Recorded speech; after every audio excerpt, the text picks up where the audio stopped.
Je vous invite à considérer avec moi l'écriture dans 2 Timothée 1, 8, 10. Nous lisons cette section.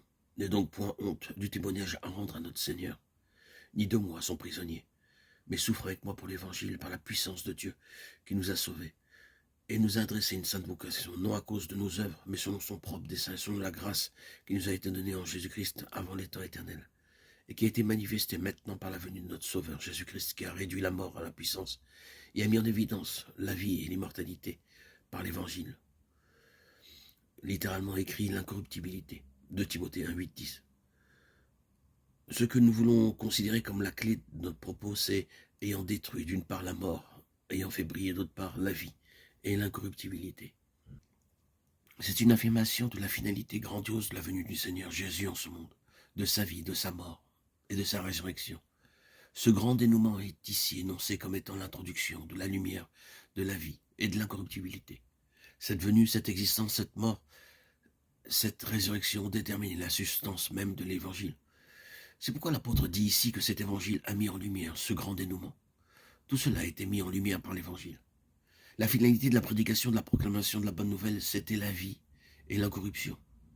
Logiquement donc, la conclusion, c'est que hors de cette venue, de cette existence, de cette mort et de cette résurrection, l'incorruptibilité n'aurait pas été manifestée, ni ne pouvait être atteinte. Certaines traductions de ce passage ont le mot immortalité à la place de l'incorruptibilité.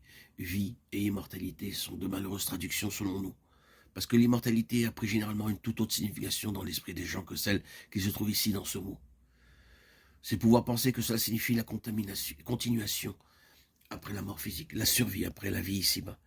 Mais bien que la Bible enseigne qu'il y aura pour tous cette survie après la mort physique, que tous devront comparaître devant le trône du jugement après la mort, ce n'est pas la signification du mot employé ici. De même que dans plusieurs autres passages du Nouveau Testament, le mot employé ici est lié à plusieurs choses qui sont distinctes. En premier lieu, ce terme est employé en relation avec Dieu. Il est parlé de lui comme le Dieu incorruptible. Romains 1, 23. Vous ne mettriez pas ici le mot immortel à la place d'incorruptible, parce que vous reconnaissez tout de suite qu'il y a un certain élément lié à l'incorruptibilité qui est différent de la seule existence éternelle. C'est le Dieu incorruptible. Ce terme est aussi employé en relation avec le Seigneur Jésus. Car tu n'abandonneras pas mon âme dans le séjour des morts, et tu ne permettras pas que ton sang voie la corruption. Acte 2, 27.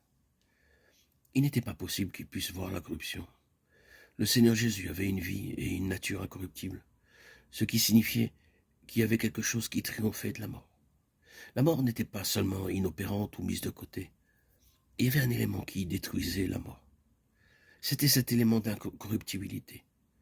Le mot est aussi employé à l'égard du sang de Christ, sachant que ce n'est pas par des choses périssables, corruptibles, par de l'argent ou de l'or, que vous avez été rachetés de la vaine manière de vivre que vous aviez hérité de vos pères, mais par le sang précieux de Christ, comme d'un agneau sans défaut et sans tache.